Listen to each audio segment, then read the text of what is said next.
നമുക്ക് ചുരിദാറിൻ്റെ അടുത്ത വീഡിയോയാണ് സ്റ്റാർട്ട് വരുന്നത്. കോട്ടൺ ഫാബ്രിക്കാണ്, നല്ല കളറാട്ടോ. ഒനിയൻ പിങ്കിൻ്റെ ഡാർക്ക് കട്ടർ ഫ്രണ്ട് പോർഷനിൽ ഒരു എംബ്രോയിഡറി കളർ കോമ്പിനേഷൻ കൊടുത്ത് ചെയ്തിട്ടുണ്ട്. ഒരു ക്രോഷറ്റ് ലേസ് വർക്കും വരും. ദുപ്പട്ടയ്ക്കകത്തും ഫുൾ കുഞ്ഞുകുഞ്ഞായിട്ട് എംബ്രോയിഡറി വർക്കാട്ടോ ചെയ്തിരിക്കുന്നത്.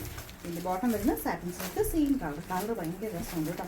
പിന്നെ നമ്പർ W544, റേറ്റും റീസണബിൾ 840 രൂപ മാത്രമേ ഉള്ളൂ. 840. നെക്സ്റ്റ് വരുന്നത് ഒരു പീച്ച് കളറാണ്. എല്ലാം നല്ല ഷെയ്ഡ്സ് ആട്ടോ. ഇതും അങ്ങനെ ഭയങ്കര തെളിഞ്ഞ് നിൽക്കത്തില്ല, എന്നാൽ ഭയങ്കര ഡാർക്ക് ആയിട്ട് അങ്ങനെ തോന്നിക്കരുത്. നല്ല ഷെയ്ഡാണ്. ഫ്രണ്ടിൽ ആ ഒരു പീച്ചിൻ്റെ തന്നെ കോമ്പിനേഷൻ, കുറച്ച് പിങ്കിനെയുടെ കോമ്പിനേഷനാണ് ഫ്ലവേഴ്സ് വരുന്നത്. ദുപ്പട്ട മുമ്പേ കാണിച്ചു തരുന്നത് ഫുൾ ഫ്ലവർ ഡിസൈൻ എംബ്രോയിഡറി ചെയ്തിട്ടുണ്ട്. നമുക്ക് 840 റേഞ്ചിൽ നല്ലതാണ്, ഡെയിലി ഉപയോഗിക്കാൻ വേണ്ടി വരുന്ന വെച്ചാൽ. ബോട്ടം വരുന്നത് satin silk, number W545, rate 840. Green ഷെയ്ഡാട്ടോ, ചെറിയൊരു ബ്ലൂവും കൂടെ മിക്സ് ആയിട്ടുള്ള ഒരു ഗ്രീൻ കളറാണ്. ചെറിയൊരു കളർ വ്യത്യാസം കാണും. ഇതിന് കോമ്പിനേഷൻ നല്ല കേട്ടോ. പീച്ചിൻ്റെ കൂടെ ഗ്രീൻ ബ്ലൂ പോലത്തെ കോമ്പിനേഷൻസിന് കുറച്ച് എളുപ്പം കൂടുതൽ കിട്ടും. എന്ന് വെച്ചാൽ ഭയങ്കര തെളിഞ്ഞ കളറല്ല കേട്ടോ, നല്ല ഭംഗിയുള്ള കോമ്പിനേഷനാണ്. പിന്നെ ദുപ്പട്ടയ്ക്കകത്തും ഇതുണ്ട്, പീച്ചും പിങ്കും ഫ്ലവേഴ്സാണ് കൊടുത്തിരിക്കുന്നത്.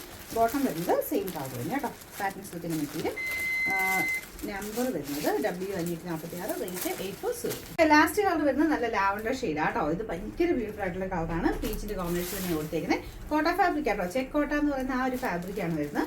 അത്യാവശ്യം ലെങ്തും കാര്യങ്ങളൊക്കെ ഉള്ള ഐറ്റം തന്നെയാണ് കേട്ടോ. ബോട്ടം സാറ്റിൻ സിൽക്കാണ്. നമ്പർ W543, റേറ്റ് 840 മാത്രമേ 840.